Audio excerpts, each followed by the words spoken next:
All right, this is going to be an answer to one of the most common questions that I get asked in relation to foreskin restoration. So I've made a couple videos on this in the past, and the last one was how long does it take, and another was should you do it? And one of the other questions that almost always gets asked is what method should somebody use? When people become interested in foreskin restoration, one of the most frustrating things they learn right away, and there's a couple of frustrating things you learn right away, is for one, that it takes a while. A lot of people, they become interested in this and they want to restore their foreskins. There's this strong desire to do so, and then suddenly you're hit with this realization that this could take years. Some people do it relatively quickly. I have heard of people doing it within a year. In fact, I interviewed somebody who did it within a year earlier this year.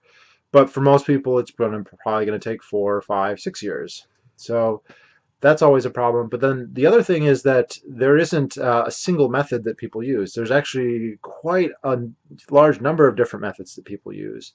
And it can be very frustrating because you will find people on any given method who will say that this method worked for them, and then you'll find other people who will have that exact same method and say it did not work for them. And pretty much every technique that you can use, you will find its advocates and its non-advocates. And so this is very obviously frustrating for somebody who wants to embark on the process, and how do you assess these? And so I'll have some more general thoughts at the end, but I just want to go over some of the methods that I've used. Now, I have not used every method that's out there. There are lots of devices out there that I've never tried, that I haven't used. There are some devices that I have used a little bit. There are certain methods that I've tried a little bit, but not that often, and some that I've used, in some cases for months or even years, and those I feel much more comfortable knowing about. And so I'm not going to do these in any particular order, uh, other than I guess the first one that I should talk about is probably the DTR. I say that because it's probably the most popular device. There are a lot of people who it's probably the most common device. I remember seeing in one of the forums I was in, there was a poll given, and it was just asking men who were fully restored, men who had completely finished the process, to say, how long did it take and what methods did you use? And they didn't all use the same methods. They all used more than one. That's one important thing to notice. At least among that poll, and I don't remember how many respondents there were, at least a dozen, maybe more, none of them had only used one technique the entire time. Most of them had used a couple. But one common factor is all of them had used the DTR. So DTR, and I believe it stands for dual tension DT, I don't know. So this is a DTR. So this is one of those little things that if you don't know what it is, you would be completely baffled as to what it is. The person related a story to me. She saw a Reddit post where a mother found one of these in the car her 17-year-old son was using, and she did not know what it was. She posted it on Reddit asking, what is this? And people described what it is. And it's one of those devices that as soon as you know what it is, it implies a lot about the person who owns it, right? So if a 17-year-old boy has this, he's obviously interested and probably actively attempting to restore his foreskin, and that can betray a lot of things about his feelings about circumcision, all feelings that the mother was completely unaware of. So this is a DTR, and there have been multiple versions of this. Most of these contraptions and devices are made by kind of small scale producers, hobby capitalists, who they don't have necessarily big factories, but usually in their garage, in their basement. They usually make these by hand, at least mostly, and their businesses, they charge money, and presumably they make money, but it's very much a labor of love, I think. All of the people that I know of, so the creators of the DTR, the creators of the TLC Tucker, they use their devices and are themselves restored men. So this is the DTR. So this is actually quite a versatile. You see, it's got numerous pieces here, but the basic gist of it is you put this on your dick, you gland your penis here, you roll skin over this silicone cone, and then you use this rubber to clamp down. So it's provides some tension and some pressure on the skin, enough to hold it, but not enough to really harm it. This isn't going to hurt you or cut off blood supply.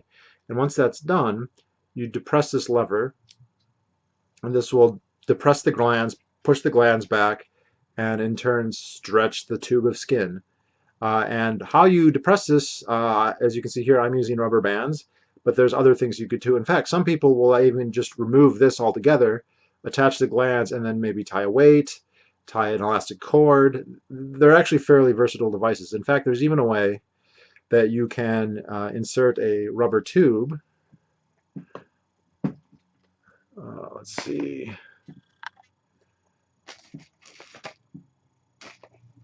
Like so. And use this to actually create an inflate your skin like a balloon. It's a technique called inflation, something that I've experimented with a little bit, but I'm not an expert on.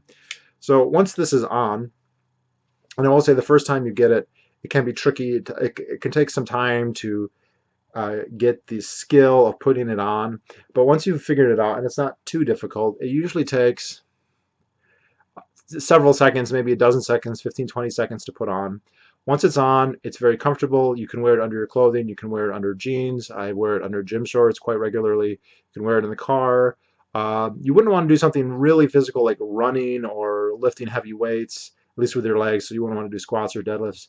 But you could definitely wear it to the office. I wore this on oil rigs many times. You could wear it walking, going on errands. It's pretty unobtrusive. Depending on what you wear, it can range anywhere from invisible to, if they knew what they were looking for, they might notice it, but maybe not even then. Like I said, even in gym shorts, it's not very clear. Sometimes the bottom will kind of poke a little bit, and so someone might see a small, this, but they might think you have a pencil in your pocket or something. Usually it takes, like I said, 15, 20 seconds to put on, even less to take off. So I had no trouble putting this on and off, taking it off, putting it on in the locker room, in a setting without a lot of privacy. But if you did want more privacy, if you were just learning how to do it, you could very easily just find a stall, do it at home. Don't change it in a situation where there's other people around, or you could just become comfortable enough or open enough with it that you don't mind people seeing. As much as I am an evangelist of restoration, I haven't worked up the gall to openly wear my devices in the locker room where people can see them and presumably become curious and ask. That is something that I may eventually get to, but I haven't at this point. So people have different ideas about how you should wear this. So as you can see, I have the way I've used it is with a rubber band to create tension. And if I wanted to create more tension, I could add either thicker rubber bands or additional rubber bands. If you see here, I've added this I just put a screw in here. This allows me to drape additional rubber bands on it if I choose. So there's a perennial debate on restoration, and on the verb used for actively restoring is usually called tugging. So there's lots of debates on should you tug for very extended periods at low tension, or for much shorter periods with high tension, or some combination thereof. And again, very frustrating, just as people have different opinions on different devices. We have different opinions on that as well. Most of the books that I've read, The Joy of Uncircumcising, for instance, very much go on the low tension long time to the point of 12 hours a day or more of wearing a device, but obviously not at a high tension. But you will have other people who say that didn't really work for them, and they tried periods as short as 10 minutes or even less, sometimes half an hour of high tension. My traditional kind of goal was to wear it for 2 hours at a time, and to do that at least twice a day, maybe 3 times a day. And it was very easy to work into your schedule. One great thing about the devices is they're essentially passive. Yes, you spend however many seconds, maybe a minute a day, maybe less, maybe 5 minutes if you include all the time you spend, going to the bathroom or not going to the bathroom to give yourself the privacy. So it's not a lot. It's not a big time investment, five minutes tops, but you're getting potentially 6-7 hours of tugging out of that, where you can otherwise do whatever you want, right? You can be working, you can be reading, you can be in bed. You don't want to sleep with this. The problem with this type of device is that if you were to get an erection when you're asleep, or you'd roll over it funny, there is a chance that you could potentially injure yourself. Likely wouldn't be serious, but you could do a tear or something like that to your skin. So it's not advisable to really wear these at night. So that is one problem, and that's one common thing with most of the devices is they're usually not safe to wear at night, and this would be included, but that still gives you all during the day. So um, if you are able to afford it, and I think these DTRs, they start out 70 or 80 bucks. They can run up to 120, 130, 140 if you get all the bells and whistles. You can get like let's see here, like additional like extra long toggles, extra grippers, right? And some of this stuff is stuff you can find like at a hardware store, and some of it's stuff you need to get from their website. And most of these companies sell constituent parts, so you don't have to buy an entire device. You can buy, just the gripper or just this part or whatever. And yeah, so if that kind of money is not something that's difficult for you to spend, I highly recommend this as a device, especially for a starting device. It's kind of like, I don't know, the Volkswagen of restoration tech. So another device that is probably the second most common, although I have no numbers to back that up, would be the TLC Tucker. That's the first device that I bought. I'll be honest, the TLC Tucker gave me a lot of problems when I first bought it. Ron Lowe, the guy who created it, is a great intactivist and a good businessman, and I had lots of sizing issues. I had to send it back 3 or 4 times. No fault of his, just unusual geometry on my part. And he was very, very good about sending new ones, and it was a long process of sending out a new one, not working, sending it back and forth, and I think it took 3 or 4 times, and he didn't make me pay for any of those subsequent, for the shipping and all that. So I guarantee he did not make any money on me, and I tried to use the TLC for a couple weeks, a month, 2 months, something like that, and it was very difficult to put on, and then it would come off quite easily. It also did not allow me the kind of tension that I wanted. So I ended up, giving up, and several years later buying a DTR. However, plenty of other people use them successfully, and actually years later, and this is actually what I'm doing now, I'm actually using basically the TLC Tucker. The pieces that I bought from way back then are what I'm using now in a setup that I really like, and I'll cover that one last. So I don't want to sound like I'm criticizing that product too much. It didn't work for me. It works for lots of other people, and I'm actually using it right now. I'm very, very happy with the setup I have right now. So that's definitely one worth looking at, and you shouldn't take my experience. He told me straight up that I had some very unusual dimensions, and that's probably not going to be a problem for most people. I guess this is also a good point to mention. There are methods that don't use devices. And there's some methods that you can do basically completely free, and these would be called the manual methods.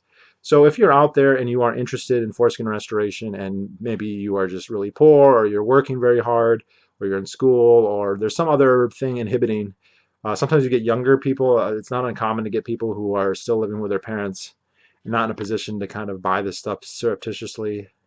You can do manual methods. Now, I do a little manual. It's something that I like to do, like if I'm in the sauna or in the hot tub, but it's not something that I do all the time.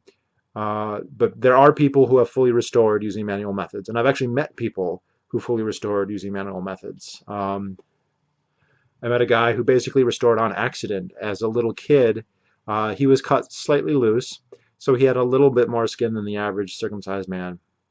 And as a kid, he would kind of just play with it. He would tug on that skin. He would grab that little bit of extra skin and kind of just tug it. And, by the time he was in his mid to late teens, he had basically recovered his entire glands. And even if you had not been cut tight, that is something that hypothetically you could have done, or cut loosely rather. That is something that you probably could have done. I find the problems with these techniques, they are free, but they require much more volitional effort. So whereas I might spend 5 minutes all day, including spending the time to go to the bathroom or to go to the stall to use the DTR, and then get 6 or 7 hours of tugging, you have to actually be actively doing the tugging with your hands. Now, I've heard of people who do this during a single long block of time, or maybe 2 long blocks of time, traditionally in the morning or at night. One guy I was reading said, well, he worked from home, had some kind of internet consulting business, and he would just spend 2 or 3 hours every morning doing tugging. I find that very few people are going to have that in their schedule, but if you do, you could. I've heard of other people, though, who disperse it more throughout the day.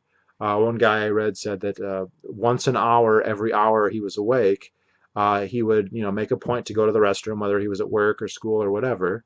And, if he had to go to the restroom, he would go to the restroom, but he would also tug for about 1 or 2 minutes of high tension. There's lots of advantages with manual tugging. These devices, sometimes they can be tricky to operate. They can be tricky to tug exactly which bit of skin you want to tug, and they can be tricky to get exactly the right tension. But if you're using manual methods, your fingers are extremely dexterous, and you can pick exactly what part of the skin you want to tug. You can pick exactly how hard, and you can pick exactly how long, assuming you have the time. So there is something to be said for manual. I find that not as many people use them to complete the process, but it's definitely possible. So if this is something that you're interested in, but you can't really afford any of the devices, then this is definitely something that you can consider, at least until the time that you can get a device. There's also some of the devices, like if you go back to the DTR here, this will not work unless you have a certain amount of skin. Now, the average American cut is fairly tight, and there may be people who, when they start, cannot wear this. You have to have enough skin to roll over this cone to then be gripped by this gripper. And there are people who cannot do that. So sometimes it is necessary to do something like manual or maybe T-tape, which I'll talk about in a second here, until you have enough skin to use one of the devices. But I think your average guy probably can. So another device here, this one's not quite as famous, is called a PUD. I think it stands for Personal Uncircumcising Device. So this one I don't have as much experience with. I used it for a few months last fall and early this winter, and it is basically just a weight. So this is a milled stainless steel weight. These washers did not come with it. I added that.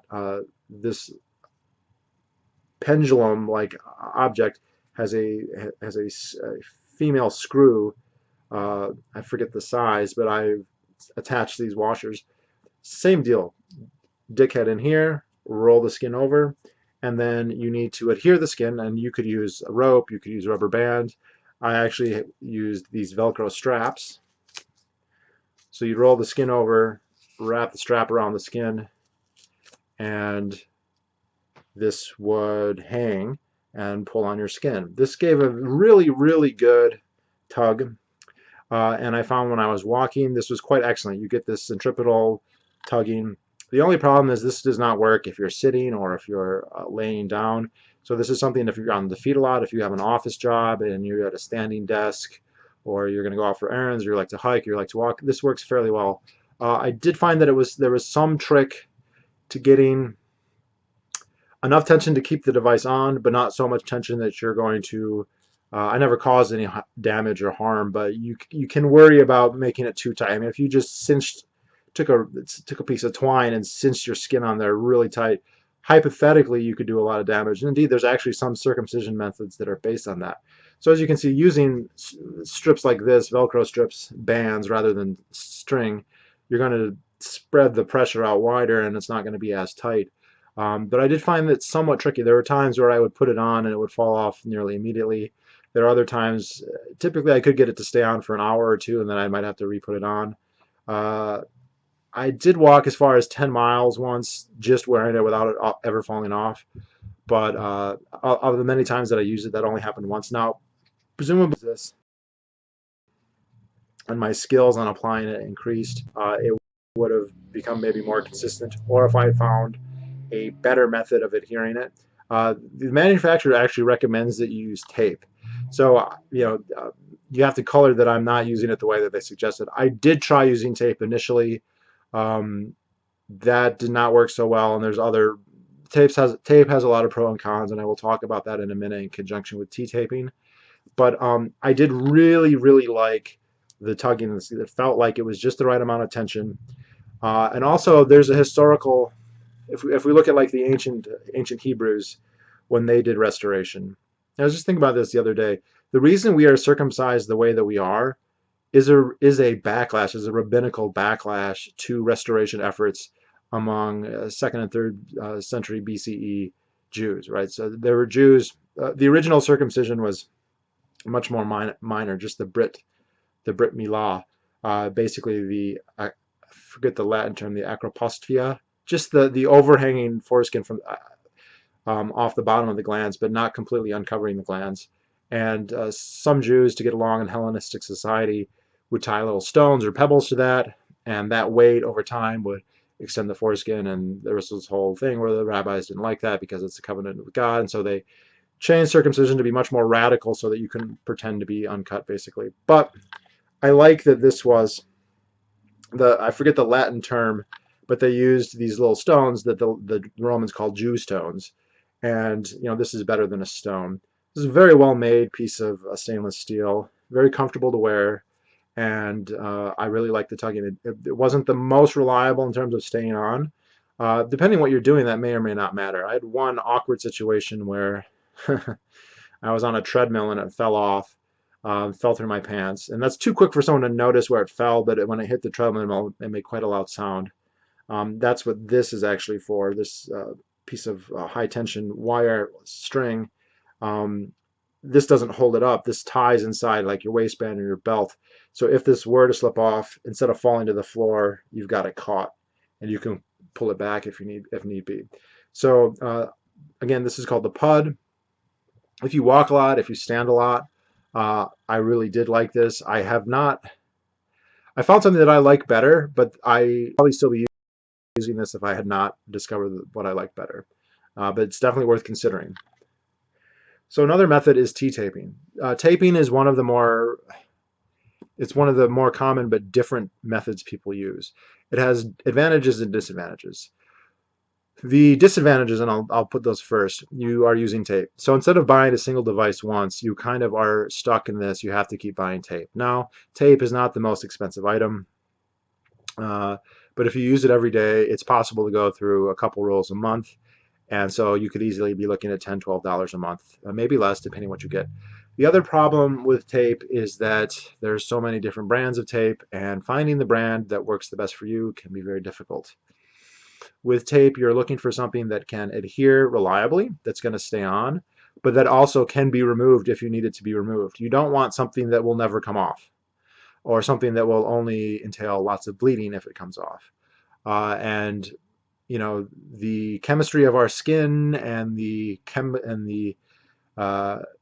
chemical properties of the adhesives on tapes can give all kinds of wild, counterintuitive things. So one of the first brands that I used was just something that I picked up at a Walmart or a Walgreens, and it was pretty bad. You could put it on, and it would not stay on.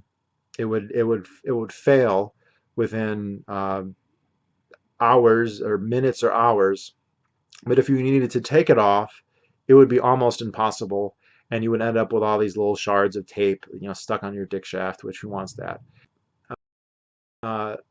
I basically went through a process of going on Amazon, looking up various types of medical tapes, and you do want to use a medical tape. Don't buy duct tape, don't buy Gorilla Tape. They make medical tapes that are designed to be, more or less safe for your skin, and that's what you want to restrict yourself to looking to. And there's many brands of that. So I kind of narrowed it down eventually to one or two brands. I don't know. Oh yeah, here we go. This is the brand I ended up using the most. If you can't read that, it's called Medipore H, Medipore 3M. I believe this is a 12-foot roll. See, it's unopened because I don't really do taping anymore.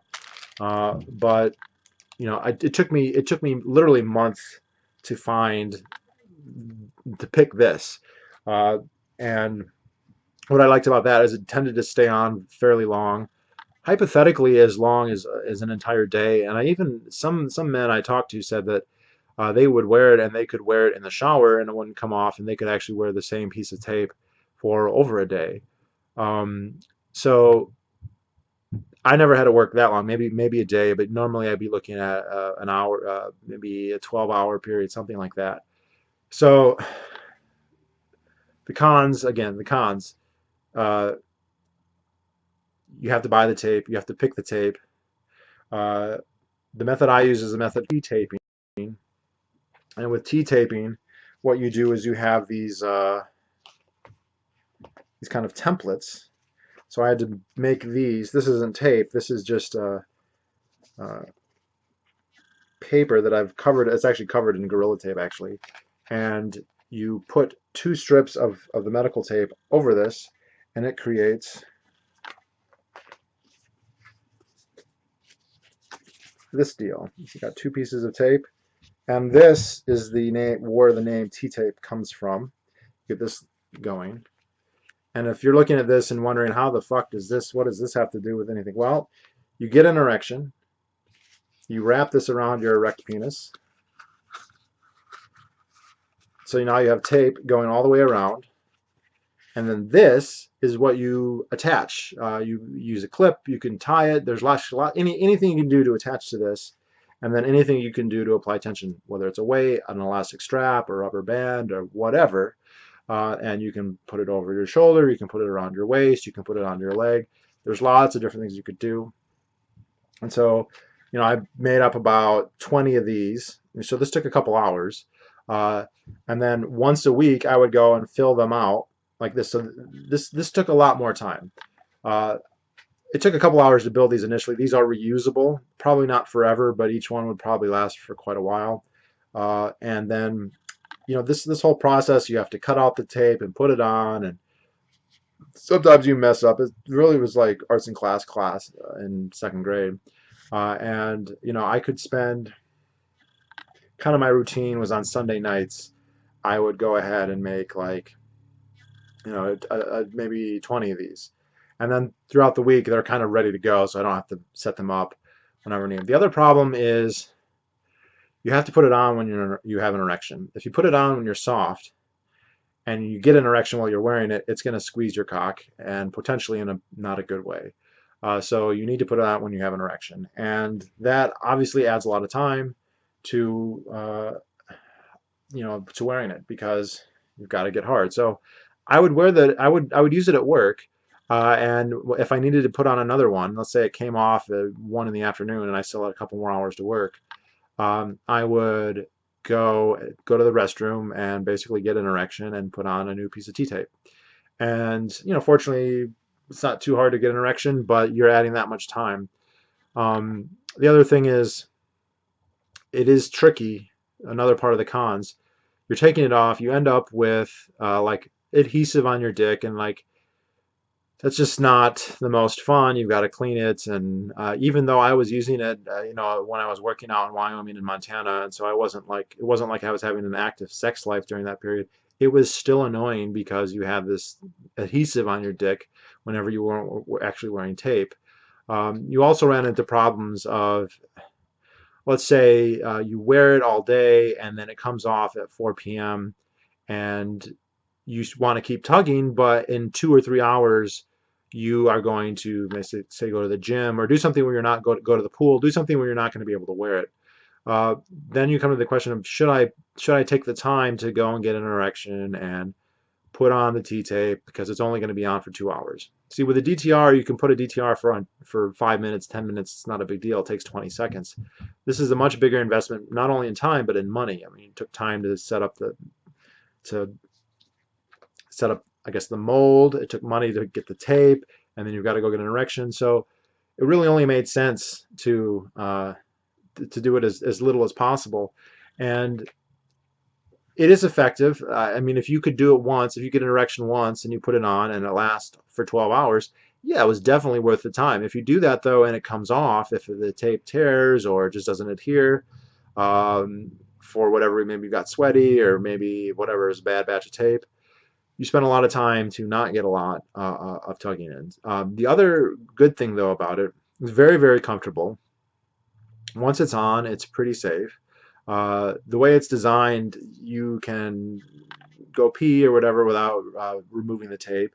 You can jerk off with the tape on, and you can sleep in it.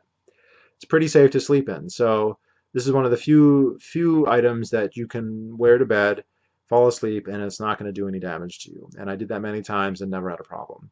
So that's great because sleeping is a lot of hours that you can add to your tugging per day. So I've seen a lot of people who have done really well with T-taping. There's a tutorial you can find on Xtube of a guy showing how to create the templates and all that, how to apply it in more detail than I'm going to show in a YouTube video. So it's a little weird. It has a high cost. It's a little bit more involved, but for certain people, it could definitely be very effective. It also would work if you did not have a lot of skin, right? If you had too little skin to use a DTR or TLC Tugger, you may have enough skin to use the T-taping method, and so it is it's an alternative worth exploring if you are interested. So there's that. Now let's see, is there anything else? So yes, I mentioned it briefly before. There's a method called inflation. There's called direct inflation and bladder inflation. Direct inflation is where you basically create a balloon out of your dick skin head, and the tug, you get a very good stretch and a very good tug out of it. In fact, it's almost dangerous. You can almost tug too much. In my experience, I found this very difficult because creating an airtight seal with your foreskin or your partially restored foreskin is very difficult.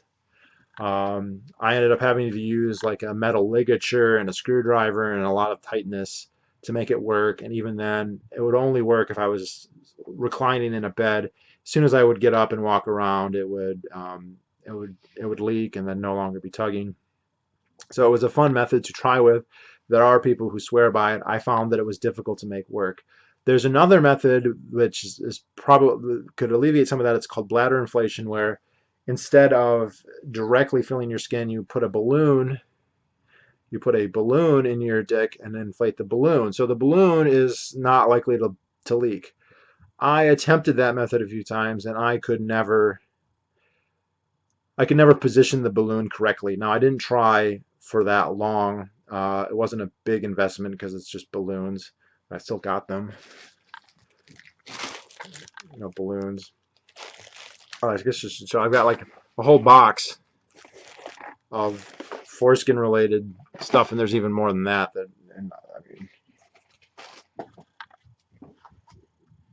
Box of goodies. So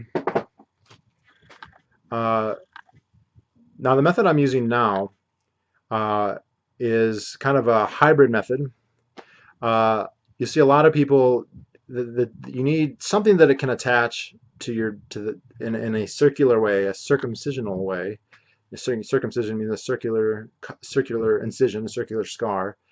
Now we need a circular attachment, something to grab the tube or the column of skin or of the shaft that holds it tight enough that it won't let go, but also not too tight that it's going to cause damage. And whether it's the DTR, the TLC Tugger, or the T-tape, that's all what they do.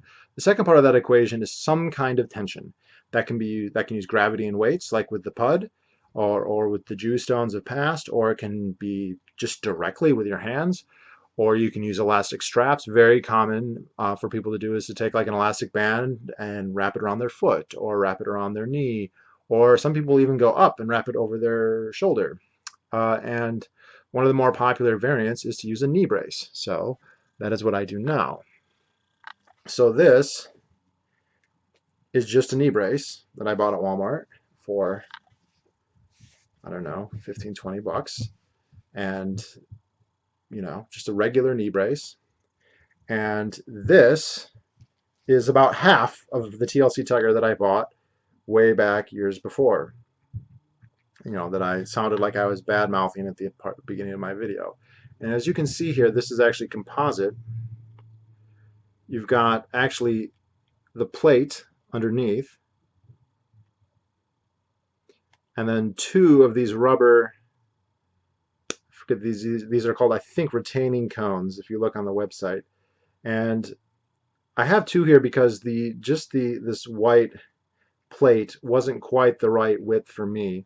So I added this to increase it, and then this. So again, dickhead here, roll skin over, boop. That traps the skin pretty well, pretty well. And you can adjust it actually pretty well. If you put on too much, I can't really demonstrate it, but it's possible to loosen it. And once that's on, this is on pretty good. This will stay on pretty well. It can come off, but it stays on pretty well. It's also very comfortable. The friction, the adhesion is really good, but it's not tight. It's not like it's causing any kind of blood loss or bruising or anything like that. I've never had a problem, and I've worn it for many hours without incident. So that's the first part of the equation. The second part, how are you going to apply tension? Well, I mean, if you were just at home, you could just grab it and go like that. That would work. Or you could put a weight on it. That would work. But what I like to do is put on my knee brace and then just tie it on with a shoelace.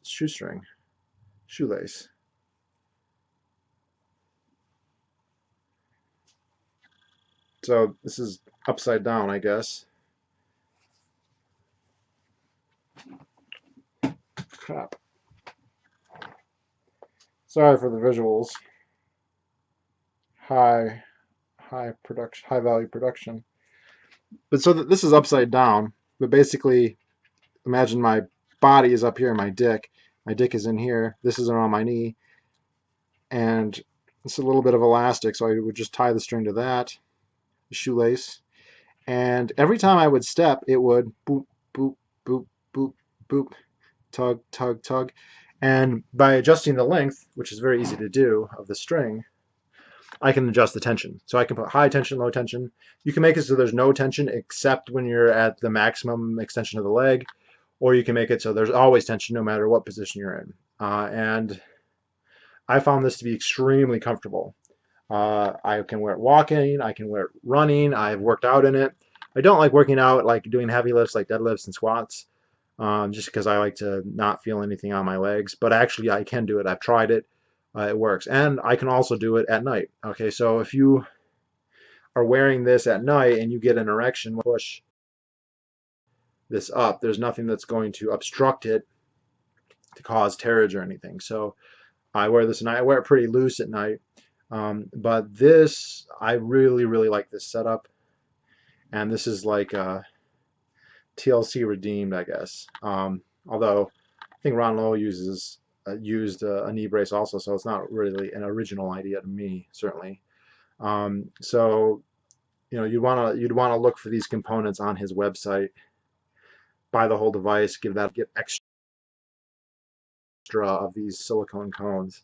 Maybe graduated in different sizes so you can experiment. I have quite a few of these, laying around. You can even see in this balloon bag there's more. So the trick here, the lesson, don't, because a lot of people would message, say, what do you use? What do you use? And I understand. First of all, I haven't finished restoring, so I'm not the biggest expert ever. I'm about halfway there. So I'm making progress, but there's other people who may know better than me. But the other thing is everybody is different. And so something that works very well for me may not work very well for you. And some of the ones that I didn't have as much luck with, or maybe I'm not using currently, they might work well for you. And there's no reason you can't mix and match, right? There's no reason I can't still use a DTR. If there's, for some reason, I can't use the knee brace or whatever, and I just want to wear it for 10 minutes, I can do a DTR. And I have it with me usually in my car or whatever, so it's always kind of there if I need it. There's very unlikely to be any kind of harm between cross training. So the trick here, I think, is to pick one or even a couple initially. But what you want to do is become adept at using one. All right, so it's not enough to try one for one day and be like, oh, this didn't work. It's going to take you more than a day to figure out how to use a DTR effectively, probably. It could take a few days, couple tries, couple weeks, and then just kind of play around with the amount of time, the amount of tension. It's a learning process. What's good for you, not necessarily what some other people did, because I guarantee you can find people who will assent or deny whatever method you choose or don't choose to go. So pick a method And if you've got the time and you've got the money, it's certainly fine to pick more than one. If you want to buy a PUD, a TLC Tugger, and a DTR all at once, there's no reason not to if you can afford that, and that's not particularly expensive. None of those are going to break the bank necessarily. But then I would recommend just taking the time to use one. And the other frustrating thing is you can't use it for a week or 2 weeks and be like, well, how come I'm not restored yet? Am I making progress? You do make progress in a 2 week period, but the progress you make in a 2 week period is going to be basically completely imperceptible. I have heard about people making a lot of initial progress just because it's one of those things. If you've never trained your body in a certain way, the initial adaptations are the fastest, but that's not consistent. And even rapid progress at the beginning, that's relative, and that's may not be something that's noticeable. So really, I almost want to say you want to try a method for 6 months and kind of assess and see if you're making any gains or not before you start. Because one thing you don't want to do is just frantically flail and do one and then do another, and then you're left in this position where you don't really even know what's working. If you try DTR for 2 weeks or 3 weeks and then you switch to a TLC Tugger and then back and forth, and in 6 months you're not going to know if either of them really worked. Or if you do make progress, you're not going to know, was it the DTR or was it the TLC Tugger? So I know that's extremely frustrating to say, wait 6 months, and it could be less. Maybe you notice in a month or 2 months that it's working. Great, keep going. Don't see progress in 3-4 months. You can think about trying another method, but you really have to be patient here, and you don't want to get into a position where you're just flailing about trying a whole bunch of random different things. You want to give it a very concerted effort, and you also want to be very thoughtful. So, the knee brace I'd used the knee brace before in other setups. I used it with a T-tape, for instance, before I used it with the setup I have now. I liked the T-tape, but I didn't like the trouble of getting an erection and having to buy the tape and having to deal with the tape on there has to be a way to grip it without using tape. And sure enough, the TLC Tugger and the DTR also, because that could have been adapted with the DTR probably just as easily, would able to do it. And when I got in my head that might be a good device, in my box of spare material, I had everything I needed, and it took me about 10 minutes, 15 minutes, and I had it good to go. And I haven't really used any of the other devices since then because I just like it so much. You do get questions about why you're wearing a knee brace sometimes, but people wear knee braces, and it's not exactly a huge deal to do that. And even that's developed. I was initially using little suspender clips instead of shoelace, and those work really well. Those are very easy to put on and off, but they do eventually wear out because they use springs, and they also squeak. So I would be walking, and there would be squeak, squeak, squeak, squeak, and I didn't want to draw attention to myself in that way. So the shoelace is completely silent, and also you tie it, and it never comes undone until you untie it. So there's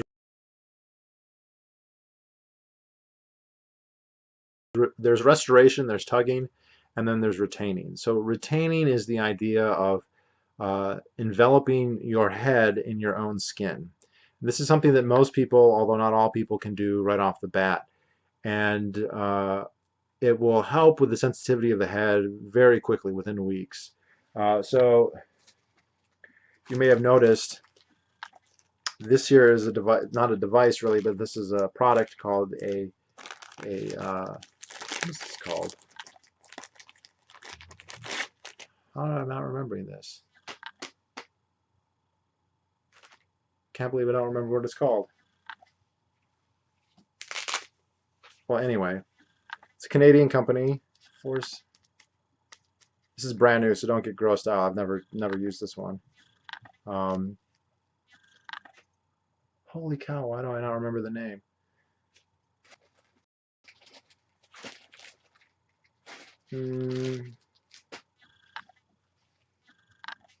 Anyway, it's basically a silk patch.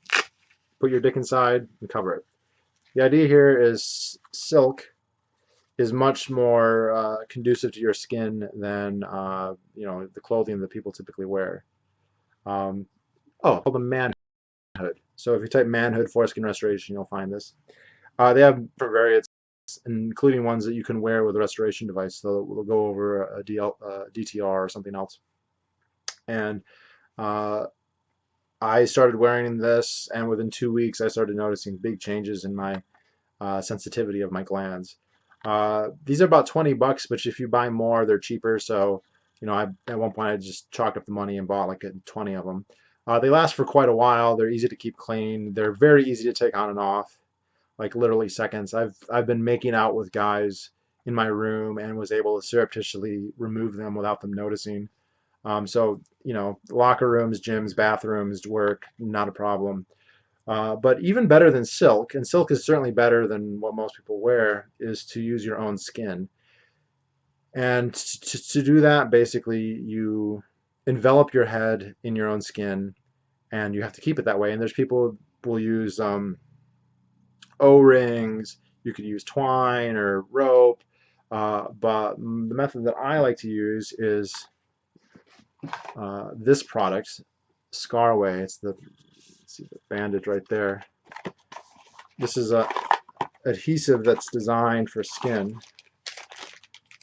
I don't want to open it, but there's little bandages in there.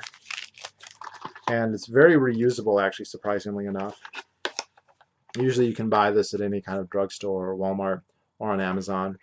And, again, not to be too graphic, but you have your dick with a dick head. You push the dick head in with the skin over, and then you place that Scaraway tape over the top. That will hold the gland within the skin. Now, the Scaraway, the adhesive initially is quite strong, but still very gentle on the skin. You can take it off without any problems.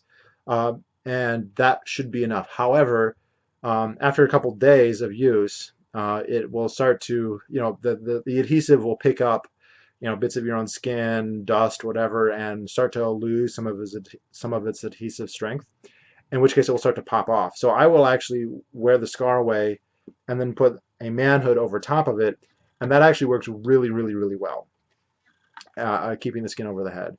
And then the Scaraway, once it starts to really lose adhesive, you could actually just wash it in warm water. And once it dries out, it's not good as new, but it's a lot better. And I have yet to have one actually wear out.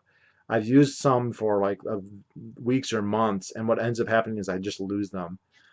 So even though Scaraway isn't the cheapest Band-Aid that you can buy, you can use them for quite an extended period of time and reuse them for quite an extended period of time. So they're not that expensive. So I highly recommend Manhoods. They have a whole bunch of different types, different colors. You can get leopard skin, black, blue, green. Boop, boop, boop.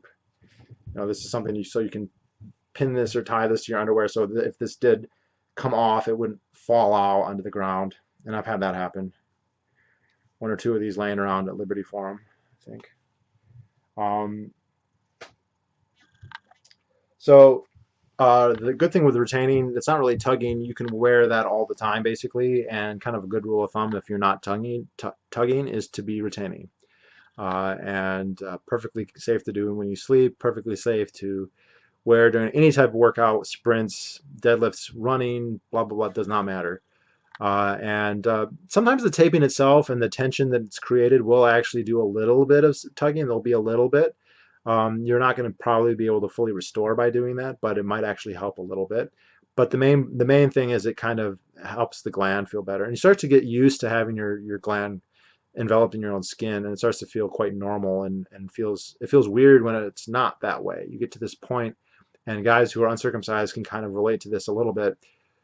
If you are uncircumcised, if you ever notice if your head ever pops out when you're in your underwear, you will feel it and be like, oh, what's that? And some guys will actually find that quite painful and quite distracting and irritating. You have to understand that for a cut guy, their head is always out and they never feel anything. But once a guy starts to retain and to restore, he transitions gradually in that direction. I don't necessarily think that a restored guy is going to reach the point that most your average uncut intact man does, but he goes along that path. So anyway, there are other techniques that I did not cover here, ones that I'm not as familiar with, or devices that I am not familiar with that I didn't feel capable of talking about, which is not any reason for you not to investigate. I recommend people go onto the various forums that you can find and just ask for suggestions, read about the various devices, check out their websites, check out their pricing, and try one or two and see which ones work for you. And hopefully this will help. So anyway, thank you all and have a good day.